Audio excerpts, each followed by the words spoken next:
Hey, it's Dana and Spruce, and we're in this video.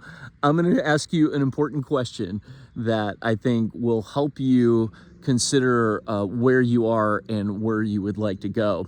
I came out here with the intention of recording something, and I was all set to press record and use the moon as a metaphor for something. And as I looked up at the sunset sky, it's sort of pinkish blue, and I see this. I see this like falling down, but I didn't know what it was because it was like about 30 feet away, but it was falling down, and it landed in the grass like this. And I was like, what is that? And I get over there and I see, obviously it's a feather. And it just made me think of, what story am I telling myself about my life? I just thought of the quill pen and, like how important it is what we write in our minds about what's going on. And for years, I spent time telling myself negative things about what had been happening in my life.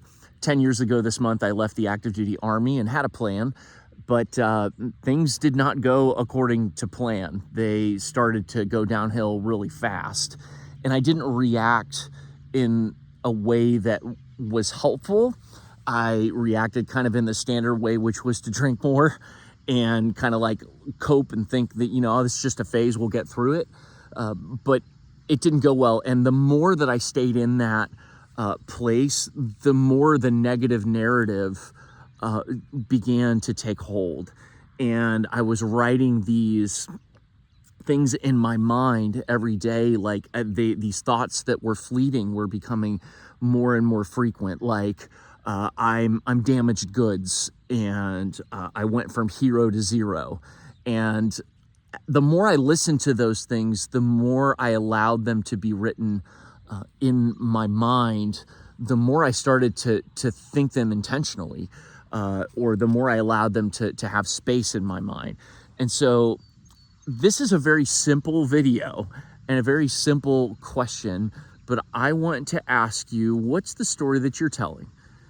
And what's the story that you want to be told about you? Because when I think about, I'm 45, I'm somewhere in the middle of my life, and I think about, let's say I live to be 90. Well, if I'm at the middle point of my life, what do I want to say about the future 4.5 decades that I've got? And what would I love for people to say about me when I'm gone? And to say about me in the meantime? Most importantly is what I'm going to say about myself and about who I want to be, because I'm not deriving validation from other people.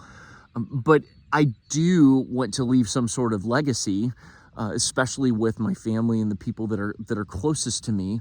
So I've had to ask myself very intentionally, what story do I want to tell myself about what's going on? Because the story that I'm writing in here and here, and the story that I look at with my eyes, the stories that I read and that I scroll, and that the content that I choose to allow into my life is going to shape the way that I experience things and the way that other people experience me.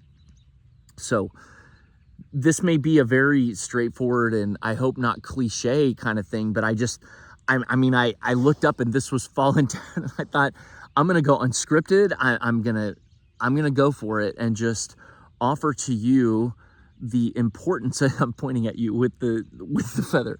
I'm going to offer to you the importance of asking yourself what story you're writing, and to maybe sit down and write out the things. When I get back to the house, that's what I'm going to do. I'm going to script out what it is that I say about where I am right now and where it is that I want to go. And it doesn't have to be anything so grandiose, but consider the words that you're using towards yourself in your thoughts and in the things you say out loud. I reflexively do this like self-effacing kind of like thing, which ends up being false humility, or it's just, I'm just trying to be, kind of modest, and it deep down inside, it's actually a very selfish thing that I've learned to identify and work through. And I'm replacing those things when I catch myself still doing that with positive things that I say about myself. And even when I don't necessarily believe it right away, I say it anyway, because there are a lot of things about myself that I didn't truly believe until I said them a lot of times. And so affirmations do work. They work when you work them. Like my AA friends will share, the program works when you work it. And so just think about who you are right now and who you want to be, and write about it. It doesn't have to be anything fancy. So Spruce and I hope that you're having a wonderful day.